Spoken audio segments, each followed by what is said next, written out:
It had been 6 months since Frank's heart had quietly given out in his favorite armchair. 6 months of learning to navigate the silent spaces of a house that had once been filled with the comfortable rhythms of our shared life. That Tuesday, I decided it was finally time to tackle his workshop. The small detached garage was his sanctuary, a place that smelled perpetually of sawdust, varnish, and honest work.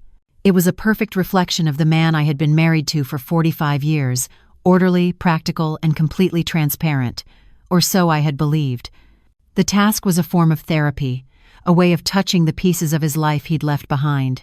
I swept the floors, dusted the neatly organized shelves, and ran my hand over the half-finished birdhouse on his workbench. Every tool hung in its proper place. Every jar of nails and screws was meticulously labeled in his strong, clear script.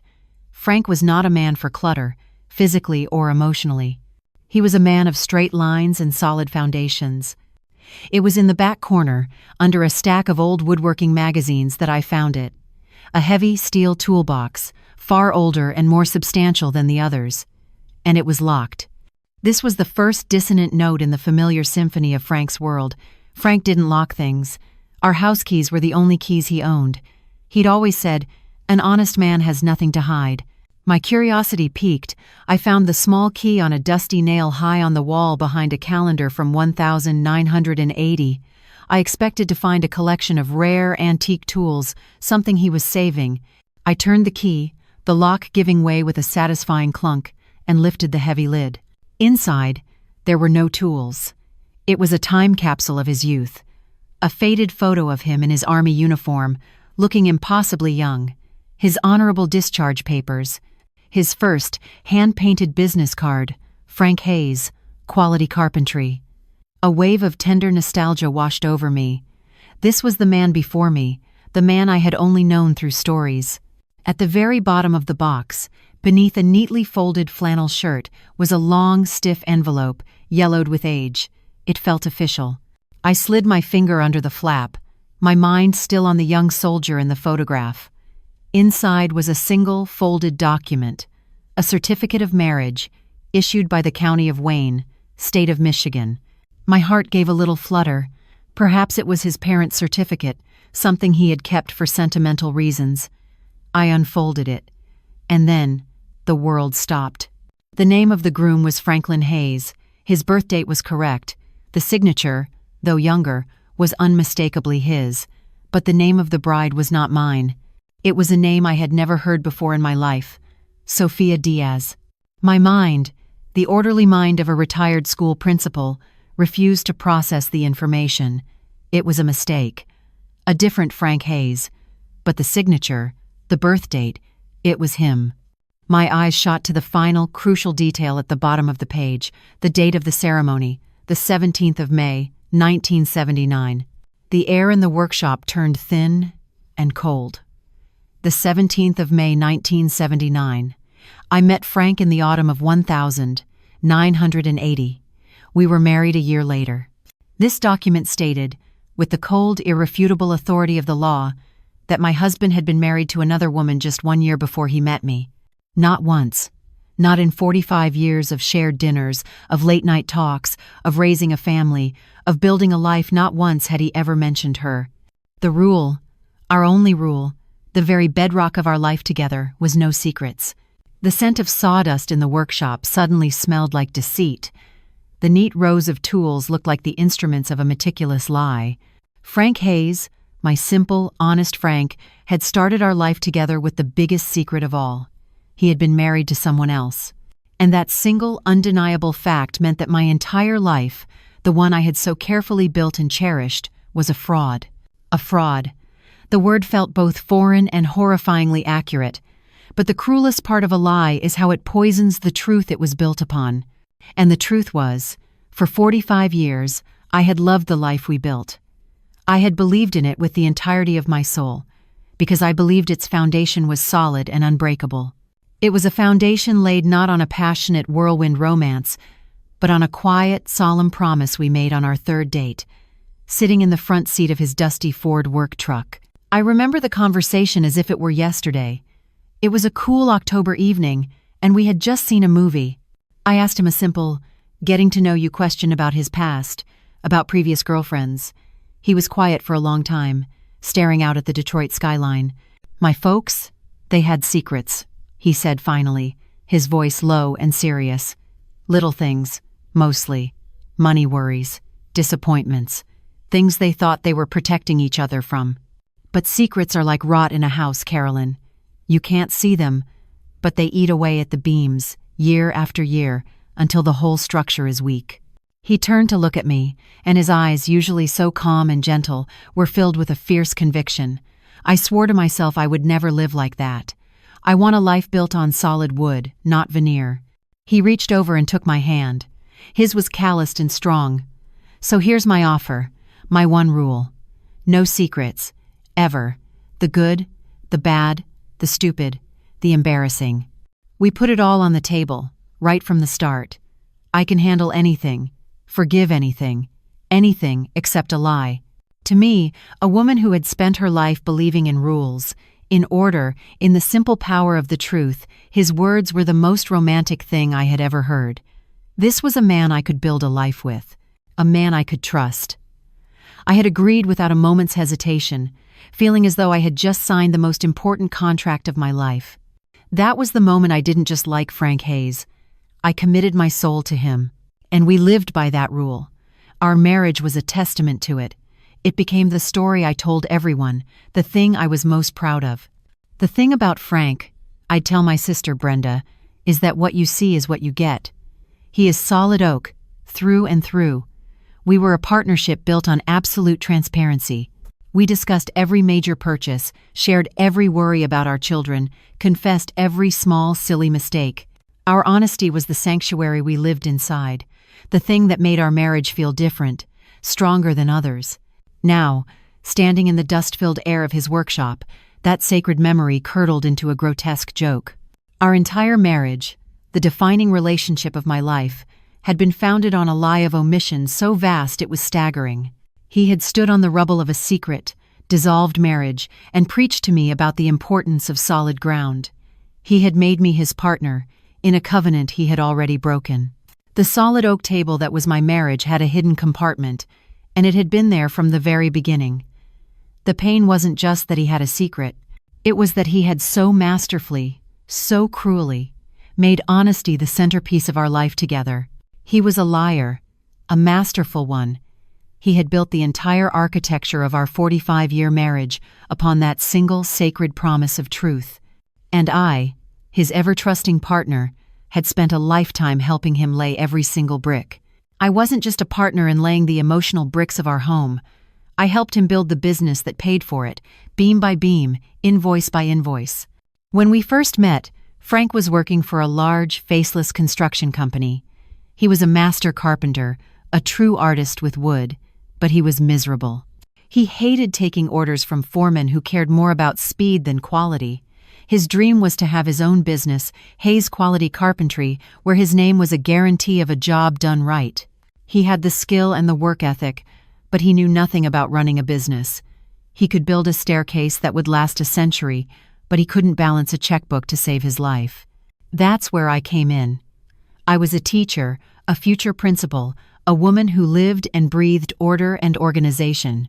So, we became partners in the truest sense of the word. For the first 10 years of our marriage, my life was a marathon. I would spend my days teaching a classroom full of rowdy 8-year-olds, and then my second shift would begin at our kitchen table. He would come home, exhausted and covered in sawdust, and empty a shoebox full of crumpled receipts, invoices, and work orders onto the table. And I would spend the next 4 hours transforming his chaos into clean, orderly ledgers.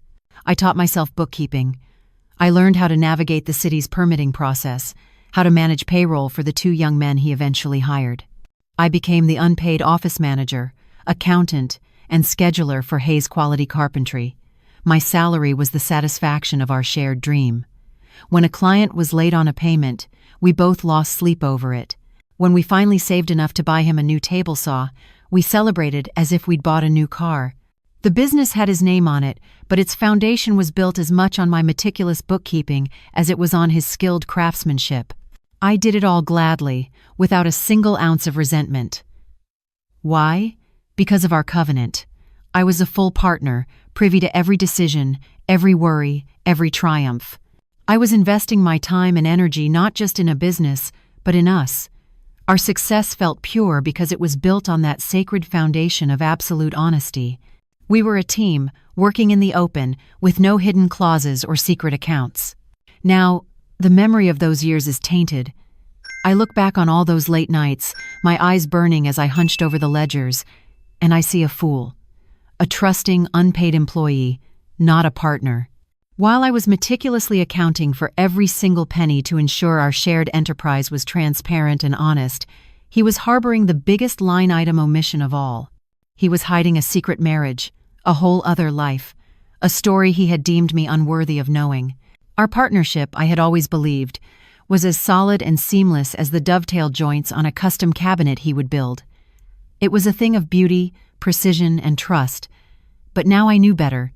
The entire structure was a lie, and my mind, with the cruel precision that only betrayal can bring, immediately flashed to the one and only time I had dared to keep a secret from him, and the devastating, hypocritical way he had forgiven me. My mind, with the cruel precision that only betrayal can bring, immediately flashed to the one and only time I had dared to keep a secret from him, and the devastating, hypocritical way he had forgiven me. The dent. Of all the thousands of memories we shared, it was the memory of the dent in the door of his brand new pickup truck that came rushing forward, sharp and vivid. It was about 20 years ago. The business was finally stable, and for the first time, Frank had bought a new work truck, not a used one. It was a dark green Ford, his pride and joy. It wasn't a luxury, it was a monument. It was a symbol of all our late nights over the ledgers, of all his dawn-to-dusk days on job sites. It was the beautiful, tangible proof that we had made it. One Tuesday morning, I was in a rush, late for a parent-teacher conference. As I backed my own car out of our narrow driveway, I misjudged the angle. I heard a sickening crunch of metal on metal. My heart plummeted. I had scraped the entire side of my sedan against the passenger door of his pristine truck, leaving a long, jagged dent in the gleaming green paint.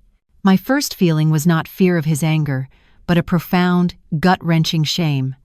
I had damaged this symbol of our shared success, and in that moment of panic, for the first and only time in our marriage, I broke our covenant. I hid it. I pulled my car back into the garage, got out, and used a rag to wipe the worst of the paint transfer from his door. I told myself I would tell him that evening, but the lie had taken root. The secret felt like a heavy, indigestible stone in my stomach all day. I was a fraud in the house of honesty we had built. That night I couldn't eat. I could barely speak. Frank, of course, noticed immediately. "What's wrong, Carolyn?" he asked, his brow furrowed with genuine concern. I broke down. Through a flood of tears, I confessed everything: the rush, the mistake, the dent, and the worst part, the lie I had carried all day. I braced myself for his disappointment, for the look in his eyes that would tell me I had failed our one sacred rule. He listened patiently until I was finished. He didn't say a word. He simply stood up, came around the table, and pulled me into a hug. He held me for a long moment, letting me soak the shoulder of his flannel shirt with my tears. Then he held me at arm's length, looked me directly in the eyes, and said the words that were now seared into my memory like a brand. "Honey, it's a truck. It's just a thing. It can be fixed." He wiped a tear from my cheek with his thumb. "The only thing that would have truly hurt me, the only thing we can't fix, is if you had kept it from me. We don't hide things from each other, Carolyn. That's all that matters." At the time, his grace had felt like a holy thing. It was the ultimate reaffirmation of our pact. He wasn't a man who cared about possessions.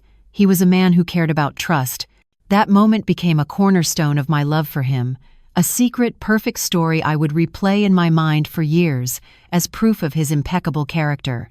Now, standing in the silence of his workshop, that beautiful memory curdled into something monstrous.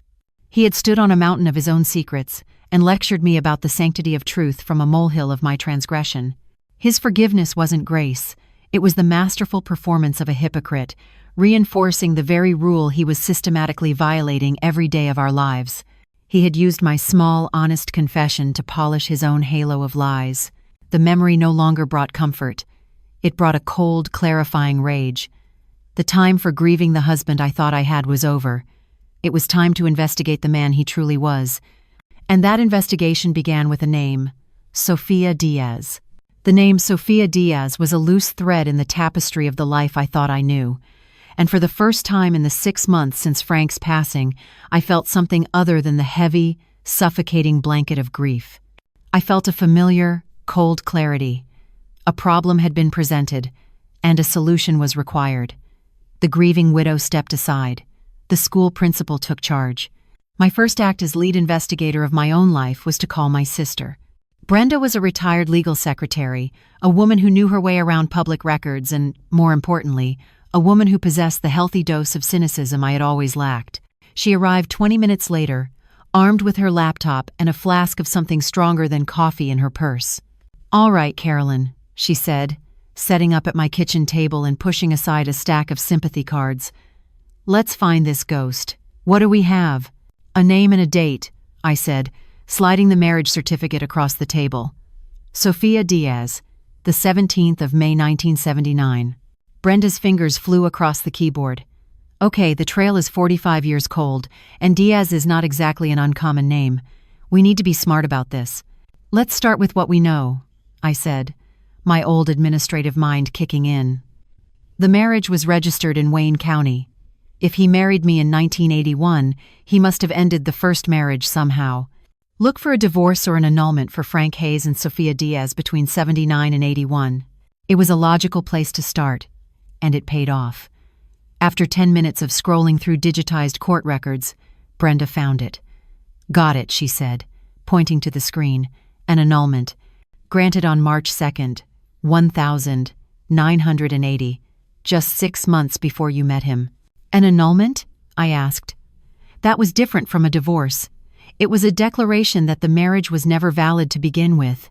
The reason listed on the document was brief, legalistic, and utterly bizarre: mutual agreement of non-consummation. A marriage that was never a real marriage. The mystery deepened. What was the point? The document, however, provided another crucial clue: a last known address for Sofia Diaz at the time. It was an apartment building in a part of town that had long since been redeveloped. A dead end. "Okay, so we've lost her trail," Brenda said with a frustrated sigh. "Not necessarily," I countered. "An idea forming. People disappear, but data remains. If she remarried, she would have changed her name. Search for a marriage license for a Sofia Diaz with the same birth year from the original certificate, but for any year after 1980. It was a long shot, but it was the only shot we had. Brenda's fingers clicked away again, her search now broader. For several minutes, there was nothing. Then, she stopped. "Oh my God," she whispered.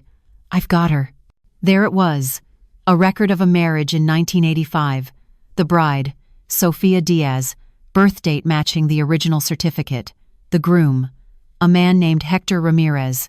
"She stayed in Michigan," Brenda said, her voice filled with the thrill of the hunt. From there, the trail was easy to follow. A quick search for Sofia Ramirez with the correct age and location brought up a public utility record. We had an address, a neat little house in Dearborn with a tree-lined street. The home of the woman who held the key to my past, the answer to the question that was now consuming my life. Brenda looked up from the screen, her expression a mixture of triumph and worry. "So what now, Principal?" she asked softly. "Are you going to call her? Have a lawyer send a letter?" I looked at the address displayed on the laptop, the final puzzle piece in a picture I still couldn't comprehend. A phone call felt too cowardly. A letter felt too formal. This was not a problem to be delegated. "No," I said, standing up and grabbing my purse and car keys from the hook by the door. "This is a disciplinary matter, and the final hearing is 45 years overdue." Brenda didn't argue. She saw the look on my face, the same cool, implacable expression I used to wear right before expelling a student, and simply followed me out to the car. The 40-minute drive to Dearborn felt both like a lifetime and an instant. I was the one driving, my hands gripping the steering wheel at a perfect 10 and 2, my posture ramrod straight. Brenda sat in the passenger seat, a silent, supportive statue of solidarity. With every mile that passed, I rehearsed the confrontation in my mind. I was a principal. I dealt with difficult situations head-on, with facts and with consequences. I would be calm. I would be direct. I would present the evidence, the damning marriage certificate, and I would demand an explanation. In my mind, I painted a portrait of Sofia Diaz. She was a ghost, a specter from my husband's past, and I imagined her as a woman of cunning and deceit. A woman who had been part of a secret so profound it had redefined the man I married. She had to be a co-conspirator. How could she not be? The anger was a clean, hot flame, burning away the confusing fog of grief. When we finally turned onto her street, I felt a jolt of surprise. It wasn't a fancy neighborhood, nor was it a rundown one. It was a street much like my own, lined with modest brick houses, manicured lawns, and the quiet dignity of working-class Detroit. We found the address. It was a small, tidy bungalow, but the front yard took my breath away. It was a garden, not just a few flower beds, but a masterpiece of cultivation. Roses climbed a trellis over the porch. Vibrant black-eyed Susans stood at attention along the walk, and in neat raised beds, I could see the lush green of tomato plants, peppers, and squash. It was a place of extraordinary care, of patience, of life, the home of a nurturer. It was the first detail that did not fit the narrative of the scheming homewrecker I had constructed in my head. I parked the car across the street and turned off the engine. For a long moment, we just sat there, staring at the little house. The reality of what I was about to do washed over me. I was about to knock on a complete stranger's door and potentially detonate her life, all to make sense of the rubble of my own. All the principal's cool authority suddenly felt like a very fragile mask. "You don't have to do this, you know," Brenda said softly, her voice cutting through my thoughts. "We can just turn around. We can hire someone." I thought of Frank's face, his gentle, forgiving smile as he told me that secrets were the only thing that could truly hurt him. The hypocrisy of that memory was a splash of ice water. The fear receded, replaced again by the cold steel of resolve. "No," I said, my voice quiet but firm. "I do." I got out of the car, my movements feeling slow and deliberate, as if I were walking through water. I crossed the quiet street, my sensible shoes making no sound on the pavement. As I walked up the short garden path, I noticed the details: the hand-painted sign that read Sophia's Garden, the small, colorful pinwheel spinning in the breeze, the string of tiny bells that tinkled softly from the porch eave. This was a place of peace, and I was a declaration of war. I stood on the small, tidy porch, the certified copy of the marriage certificate, feeling like a cold, heavy weapon in my purse. For 45 years, in my mind, in my community, in my own heart, I had been the one and only Mrs. Frank Hayes. Now, I was about to come face to face with the woman who had been the first. I took one last, deep breath, straightened my shoulders as if I were about to address a school assembly, and knocked on the door. There was no going back now. The door swung open, and the seconds that followed stretched into an eternity. The woman who stood before me was not the hardened homewrecker or the slick co-conspirator I had spent the car ride imagining. She was a woman my own age, with a face mapped by a life of quiet resilience. Her silver-streaked hair was pulled back in a simple bun, and there was a smudge of honest dirt on her cheekbone. Her eyes, dark and deep, held a profound weariness, but also a profound calm. She looked like her garden. "Can I help you?" she asked, her voice soft, with a slight accent that 40 years in Michigan had not quite erased. I held myself to my full height, the school principal facing down a particularly difficult challenge. "Are you Sofia Ramirez?" I asked, my tone as cold and official as I could make it. "Formerly Sofia Diaz." A flicker of something caution, fear passed through her eyes. "Yes," she said slowly. "Who is asking?" I didn't answer with my name. I answered with my evidence. I reached into my purse, my hand steady, and pulled out the folded marriage certificate. I held it out for her to see. "My name is Carolyn Hayes," I said, my voice cutting through the quiet afternoon air. "And I believe you knew my husband, Frank."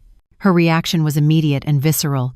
She gasped, her hand flying to her mouth as her eyes fixed on the document. The color drained from her face.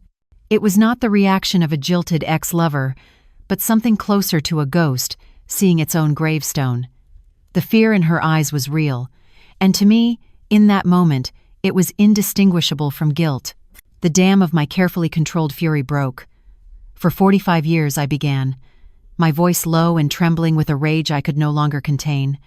I was married to a man I believed was the epitome of honesty. We had one rule, a single covenant that was the foundation of our entire life. No secrets. He told me he could forgive anything but a lie. I took a step closer, forcing her to look at me, to see the wreckage her secret had caused. And then he died, and I found this, a marriage. A whole life you apparently shared with him that he never once thought to mention. A life he built before he built mine, and then buried like a crime. I was filling in the blanks with my own pain, painting the ugliest picture I could imagine. I don't know what happened between you two, I spat, the words tasting like poison. I don't know why it ended, or why he felt the need to erase you from his history and pretend you never existed. But what I know is that he started his life with me as a liar. He built my home, my family, and my entire world on a rotten foundation. And you were the first lie. The final, most painful question tore from my throat, raw and ragged. Did you know about me all these years? Did you know he married a naive school principal who actually believed in his ridiculous, noble code of honor? Was I a joke to you both?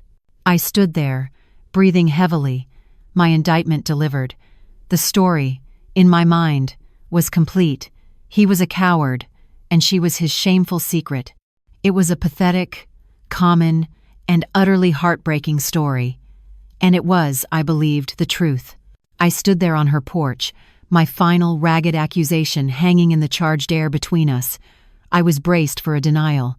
I expected an argument, a shouted retort, perhaps a door slammed in my face. I was prepared for a fight. What I was not prepared for was the silence that followed. Sophia didn't flinch. She didn't raise her voice. She simply looked at me, and in her dark, weary eyes, I saw not a flicker of guilt or defiance, but a profound and ancient sorrow. A single tear escaped and traced a clean path through the smudge of dirt on her cheek. Her gaze dropped to the marriage certificate still clutched in my hand, as if it were a relic from a painful excavation. "You found it," she whispered, her voice so quiet I could barely hear it over the pounding in my own ears. He promised me he would destroy that. He promised that after he was gone, no one would ever have to know. Her words were a bucket of ice water on the hot flame of my anger. It was not the response of a co-conspirator. It was the lament of a fellow secret keeper. The well-rehearsed script in my head dissolved into nonsense. "No what?"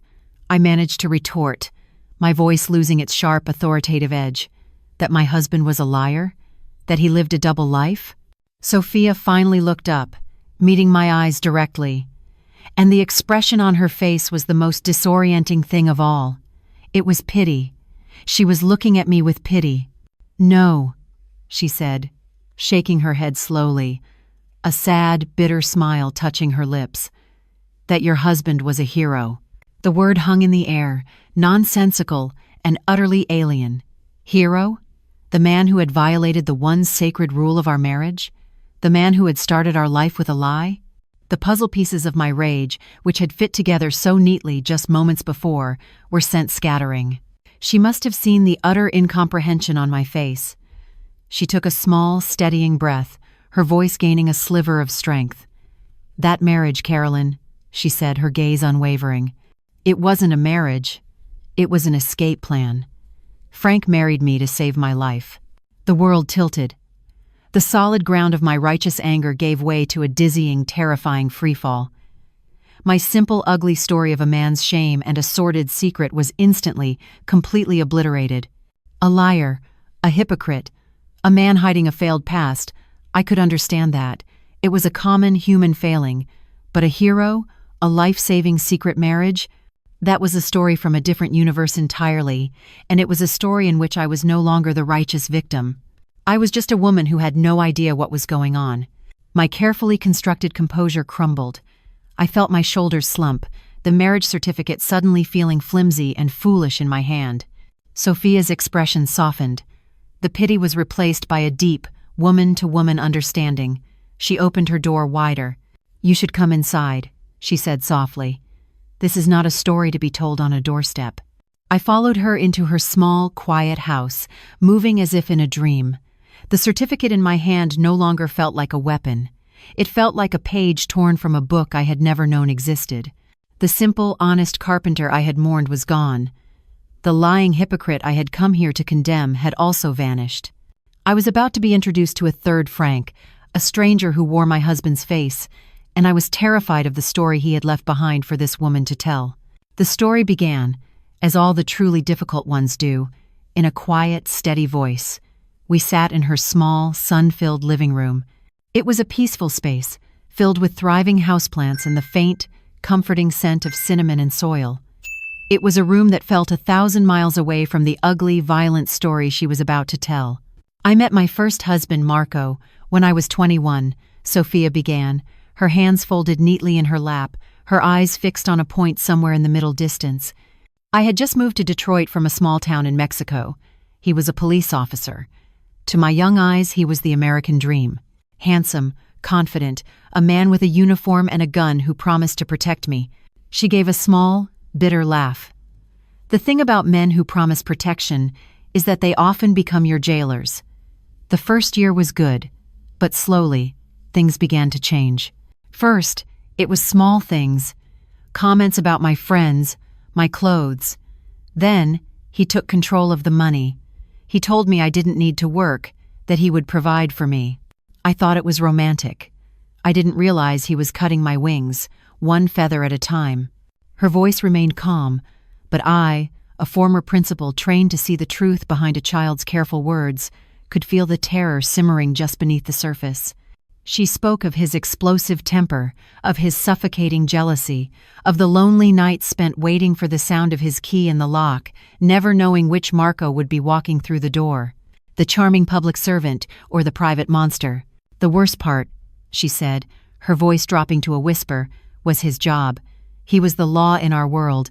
Who do you call for help when the man who is hurting you is the one who would answer the phone? His friends, his partners, they were our friends. They'd come over for barbecues and watch football in this very living room. They saw him as a hero. They saw me as his quiet, lucky little immigrant wife. I thought of the era, the late 1972. I remembered the attitudes, the way such things were dismissed as domestic disputes, a private shame to be hidden behind closed doors. There were no shelters to run to, no real legal protections. For a woman like Sophia, isolated and with a thick accent, a police officer's wife was the most invisible victim in the world. She was completely and utterly trapped. "That's where Frank came in," she said. And her voice changed, the hard edge of fear softening slightly. "Marco wanted the kitchen cabinets redone. One of his buddies at the precinct recommended a young carpenter, an army vet who did good, honest work. It was Frank. He was so quiet," she recalled, a faint smile touching her lips for the first time. "He came every day for 2 weeks. He barely said a word. He just worked, focused and steady. But he saw things. I knew he did. He saw the way I would flinch when Marco entered a room. One day, he saw a bruise on my wrist when I handed him a glass of water, and I saw something flicker in his eyes. He didn't say anything. He just looked down and kept sanding the wood, but he had seen. He finished the job on a Friday afternoon. Marco paid him in cash and, thank God, got called into the station for an overtime shift. Frank was packing up his tools, getting ready to leave. I was standing by the sink, my heart pounding, terrified of being alone again. I thought he would just nod and walk out the door. Instead, he put his toolbox down, walked over to me, and stood a respectful distance away. He looked me right in the eye, and his gaze was the first truly kind one I had seen in years. "Ma'am," he said, his voice so gentle, "I can't fix your husband, but I think I know a way to fix your situation. It's a crazy idea. It's probably illegal, but it might be just crazy enough to work." I must have just stared at him, Sophia said, her voice dropping lower as she pulled the memory from the deep well of the past. For years I had prayed for a miracle, an escape, an act of God. I never imagined it would arrive wearing a dusty work belt and smelling of pine wood. She explained that her first reaction was disbelief. She thought he was either crazy, or even worse, trying to take advantage of her in some new, cruel way. But Frank, my Frank, had been a terrible liar, and his sincerity was plain and overwhelming. He stood in her kitchen, and, in his simple, direct way, He laid out the brutal logic of her situation and the desperate cleverness of his plan. He told me, "Your husband's power over you is legal. It's the marriage license. In the eyes of the world, of his cop buddies, you belong to him. The house belongs to him. You have no legal reason to leave that isn't just running away." Sophia recounted how Frank had already thought through all the obvious options and dismissed them. He said, "You can't just go to a shelter. He's a cop. He knows how to find people. He'd have you back here in a day. You can't just file for divorce. He would drag it out for years. He'd use the system he knows so well to punish you, to leave you with nothing. He would make your life a public and a private hell." I started to cry then, Sophia said, because he was the first person to ever say the truth of my situation out loud. I was completely trapped, and then he told me his idea. The plan was a piece of daring, working-class legal improvisation. It wasn't born from a law book, it was born from a deep, practical understanding of how men like Marco thought. He told me, "We can't erase the legal fact that you're his wife, so we have to create a new legal fact, a bigger one, a more complicated one." And that's when he said it. "We get married." As Sophia spoke the words, I felt my own mind reel. The audacity of it, the sheer, unexpected genius, was staggering. This was not the simple, straightforward Frank I knew. This was a different man, a strategist. I told him he was crazy, Sophia continued. A stranger? Marrying me? How could that possibly help? But he had it all figured out, she said, a note of old wonder in her voice. He explained it to me. "Right now, you are Marco Diaz's wife. If you marry me, you become Frank Hayes's wife. He can't stop you from leaving his house to move in with your new husband. It gives you a legitimate reason to walk out that door, a reason that will confuse the hell out of his friends at the station. It introduces another man into the equation. It makes the problem messy for him. And men like Marco, they hate messy. They like their victims isolated and simple." "He promised it would only be a piece of paper," Sophia said, looking directly at me, her eyes pleading for me to understand. "A tool." That was the word he used. We would go to the courthouse, sign the certificate. He would drive me to the bus station himself. I would go to my cousin's in Chicago. Once I was there, safe and in a different state, I could file for divorce from Marco, and Frank and we would get our marriage annulled immediately. "Clean and quiet," he promised me. "It will be like it never happened." The sheer, terrifying risk he had taken for a woman he barely knew left me speechless. The simple, honest carpenter I had married had a mind like a chess player, willing to sacrifice his own queen to save a stranger's pawn. "What did you say?" I asked, my voice barely a whisper. Sophia looked at me, and for a second, I saw a flicker of the terrified young woman she had been. "What could I say, Carolyn?" she replied. He was offering me the only key I had ever seen to the door of my prison. I said yes. The next morning, he picked me up on the corner, and we went downtown to the courthouse. We became husband and wife. "Husband and wife," Sophia repeated, and the words still sounded strange and hollow in the quiet of her living room. We stood before a bored-looking justice of the peace in the old county courthouse. I wore a simple blue dress, the only one I owned that Marco didn't have a comment about. Frank wore a clean flannel shirt and his work boots. We said, "I do." We signed our names. He paid the fee in cash. The whole thing took less than 10 minutes. It was the bravest and most terrifying lie I have ever told. There was no celebration, no reception. It was a cold, tactical transaction. Frank, she explained, was all business. He was focused, his jaw set, like a man about to perform a difficult and dangerous part of a construction job. His task was not to be a husband, but to be a shield. The escape was planned for the next morning. The plan relied on Marco's arrogance and his predictable routine. "Frank told me exactly what to do," Sophia said. He said, "Tell him your aunt in Grand Rapids is ill and you need to go help for a few days. Pack one small bag, nothing he will miss, and give him no reason to be suspicious."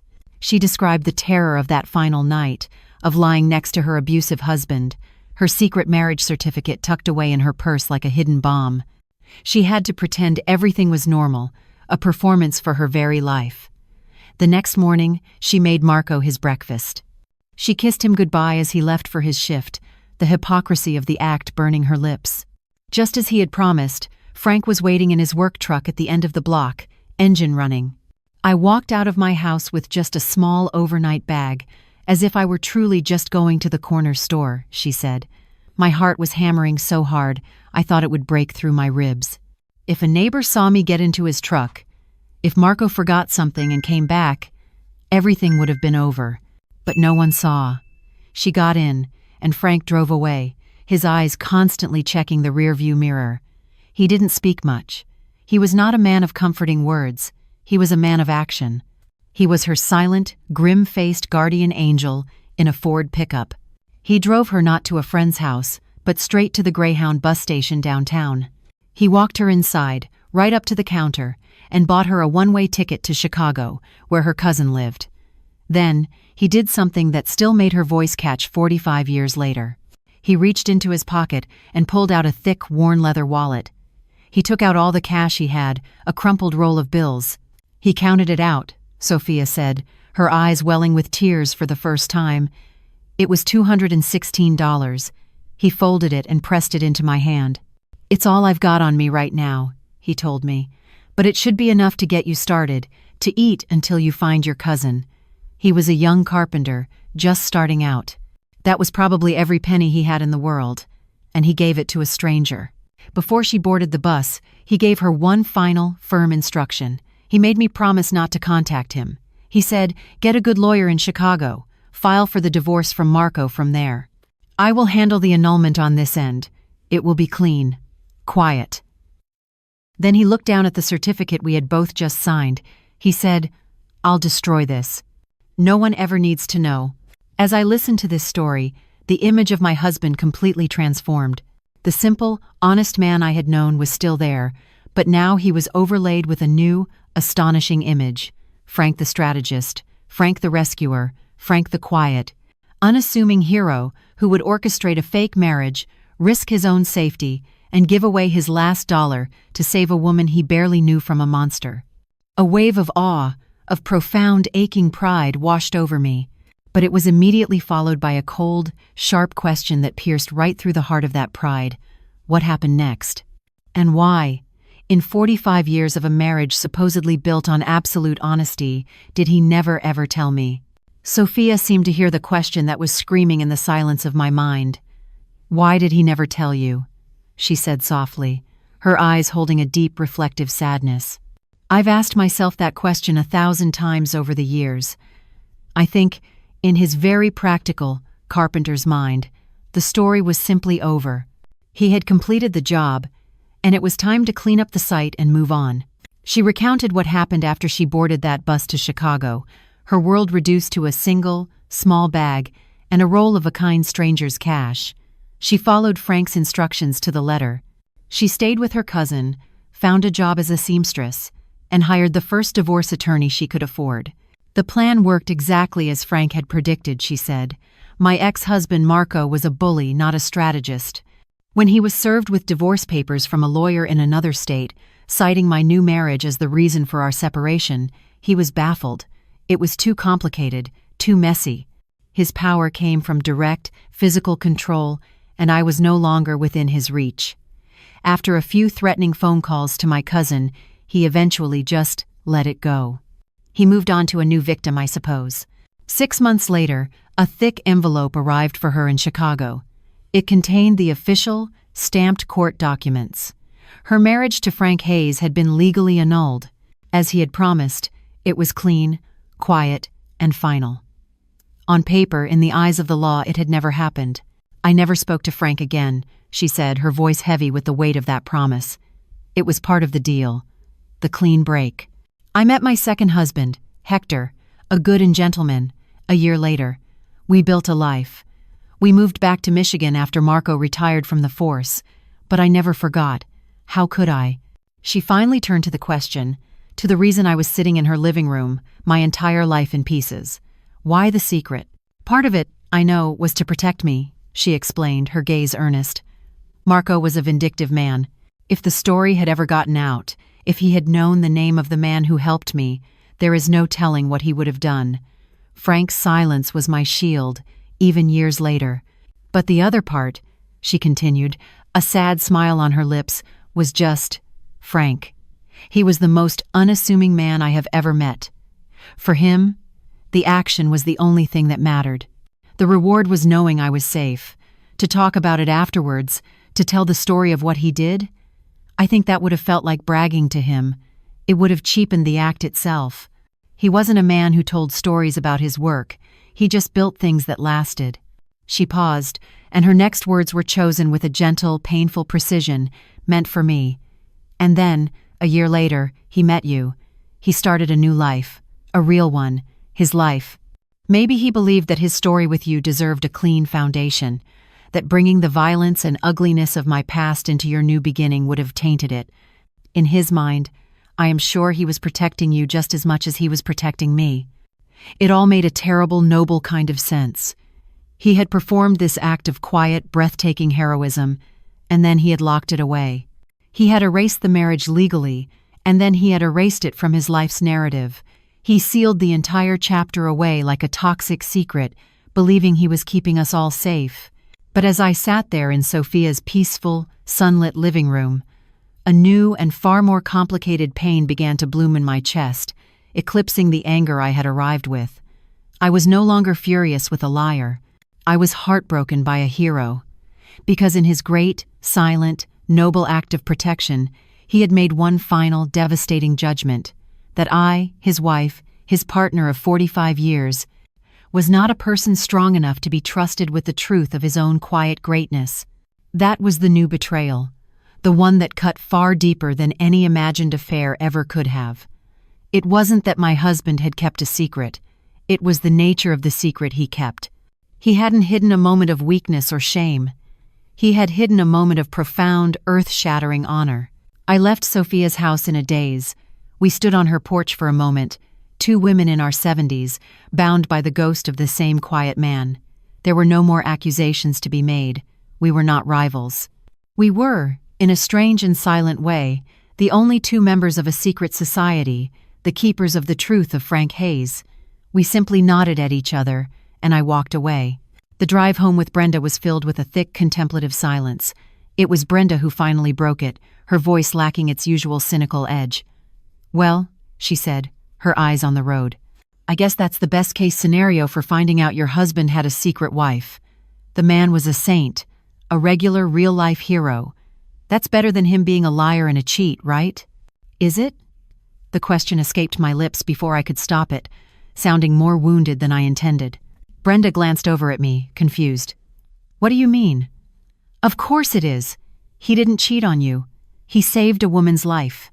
"He didn't lie about what he did, Brenda," I tried to explain, the complex, painful knot of it all tightening in my chest. "He lied about who he was.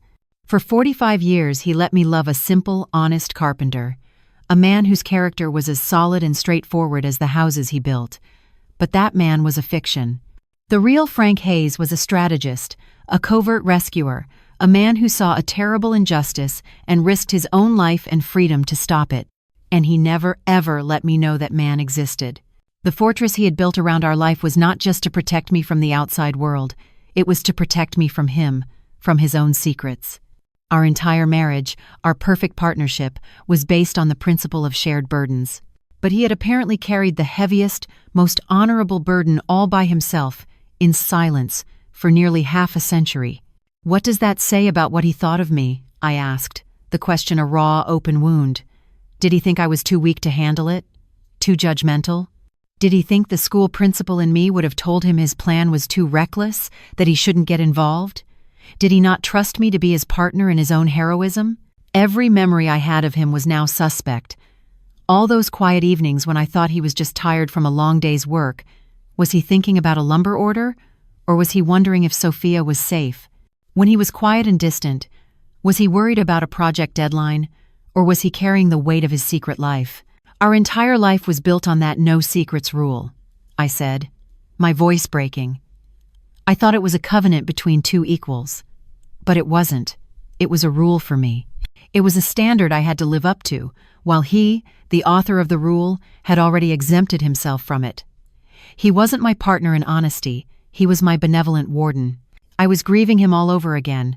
I was mourning the loss of the simple, knowable man I had loved, and I was mourning the complex, courageous stranger I had never been given the chance to meet. That night, I sat alone in Frank's favorite worn-out armchair, holding the marriage certificate to Sofia Diaz in one hand and a framed photo of Frank and me from our own wedding day in the other. They were supposed to be contradictions, evidence of a lie and a truth. But now, I wasn't so sure. Who was this man I had loved? The simple carpenter or the secret hero? And what did it say about our perfect, honest marriage that I had lived beside him for 45 years and had never truly seen him at all? The question haunted me for the rest of the week. Was he the simple man or the hero? The liar or the saint? I walked through the rooms of the house we had shared, but it was no longer a familiar home. It had become a museum, filled with artifacts I no longer understood. I was its confused, newly appointed curator, and my job was to re-examine every piece in the collection, to rewrite the entire history of my own life. I started in his workshop. The neat rows of hand tools, which had once seemed to be symbols of his honesty and simplicity, now looked like the instruments of a man with an ironclad discipline, a man capable of walling off a part of his own soul. The locked toolbox was not an anomaly. It was the key to understanding the man himself, a man with a hidden, protected interior. I ran my hand over the smooth, worn surface of the oak dining table he had built for our 20th anniversary.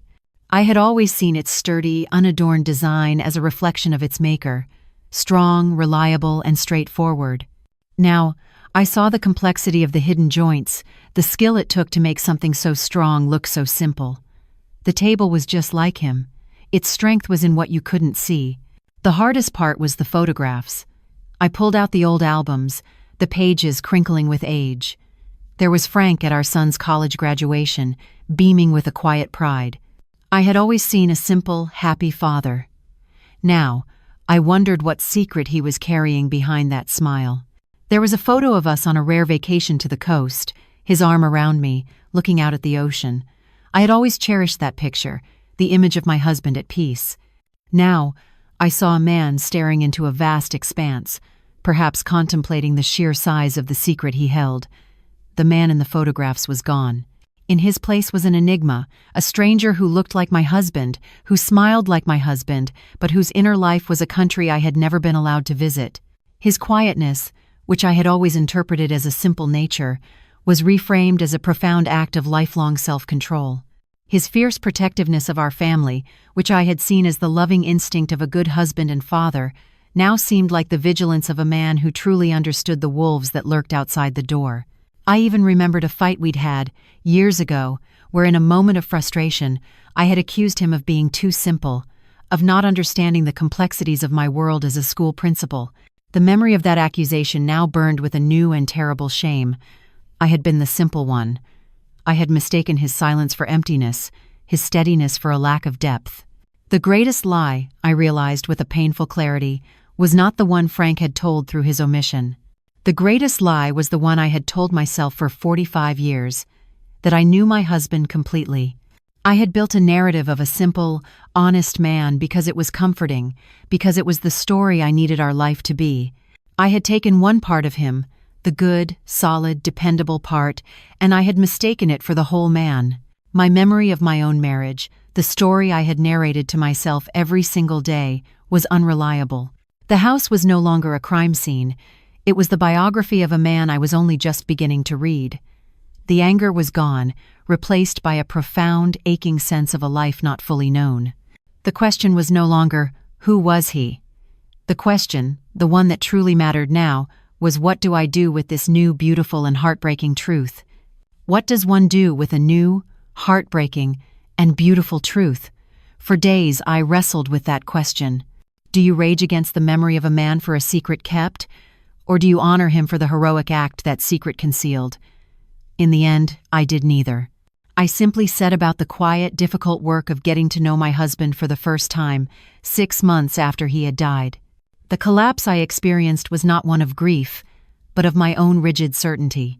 I, Carolyn Hayes, the school principal who lived her life by a strict code of rules and unwavering honesty, was finally forced to admit that the world, and the human heart, is painted in shades of gray. Frank's life had not been a betrayal of his own rule. It had been the one monumental exception to it. He had told a single, profound lie of omission, and he had done it to save a life. His silence, I finally understood, was not a judgment on my strength. It was the compulsive act of a protector. Frank's entire identity was built around being the steady, reliable man who shielded his family from harm. He was the wall. In his mind, telling me the story of Sophia would have been akin to tearing down a section of that wall and letting the horrors of the outside world, a world of violent, unpredictable men, into the sanctuary he had so carefully built for me. He hadn't kept the secret to diminish me. He had kept it because his vow to protect me was, in his heart, even more sacred than his vow of honesty. He had hidden his own heroism because he believed the story of it was too ugly and dangerous for our peaceful home. The flaw, I realized, was in both of us. His was in not trusting me with the full, complex truth of who he was. And mine was in creating and loving a version of him that was too simple, a story that had no room for the quiet, astonishing hero who lived just beneath the surface of the gentle carpenter. One last time, I went to his workshop. I picked up the locked toolbox and carried it back into the house. From the mahogany box where I kept our most important documents, I took out our own marriage certificate, the one dated the 23rd of October 1981. I sat at the oak dining table that he had built, and I placed the two documents side by side. On the left, the certificate for Frank Hayes and Sophia Diaz, a legal tool, a shield, the story of a desperate, heroic act. On the right, the certificate for Frank Hayes and Carolyn Hayes, a sacred vow, a partnership, the story of a 45-year love. For weeks, I had seen them as a contradiction, a lie and a truth. But now, in the quiet of my home, I saw they were not. They were two halves of a single, extraordinary story. One document was the violent, chaotic prologue he had to navigate to clear the path for the other. One was the story of the protector, and the other was the story of the peace he had provided. He hadn't been a simple man who told a lie. He had been a complex hero who had created a simple, honest life for the woman he loved. I hadn't lost my husband to a sordid secret. I had been given the gift of discovering the true, staggering depth of the man I had the honor of loving. But the question of his choice remains, and I leave it to you to decide. Was Frank's 45-year silence a profound act of love, designed to protect his wife from a violent past? Or was it the ultimate betrayal of a marriage that demanded honesty above all else? Cast your judgment in the comments below. The rule had been, no secrets. I finally understood that Frank had only ever kept one. He had hidden his own quiet greatness, and in doing so, he had given me a lifetime of peace. In the end, I did not destroy the marriage certificate. I didn't burn it or tear it into pieces as my initial rage-filled self would have wanted. Instead, I slid it into the same protective sleeve as my own, and I placed them both back in the mahogany box where I keep our most important papers. They belong together. They are two halves of the same man, two chapters of a single, remarkable life. My world is quieter now, but it is a different kind of quiet. It is not the silence of absence, but the silence of contemplation. I see Frank everywhere, not as the simple man I had constructed, but as the complex, courageous man he truly was. I feel his presence not as a painful void, but as a deep and abiding warmth. The knowledge of his secret has not diminished my love for him. It has deepened it, given it texture and a truth more profound than the simple honesty I had once cherished. Our marriage wasn't a lie. It was a story with a hidden, heroic prologue that I am only now privileged enough to read. Last week, I visited Sophia. I brought her a cutting from the rosebush Frank had planted for me on our 10th anniversary. We didn't talk much about the past. We talked about gardening, about the weather, about our grandchildren. We are not close friends, but we are something rarer. We are the sole keepers of a quiet man's greatest story, a secret society of two. I am learning that honesty is not always about the full disclosure of facts.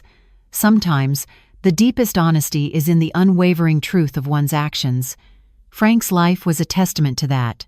He may have broken his one rule, but he never broke his most important promise.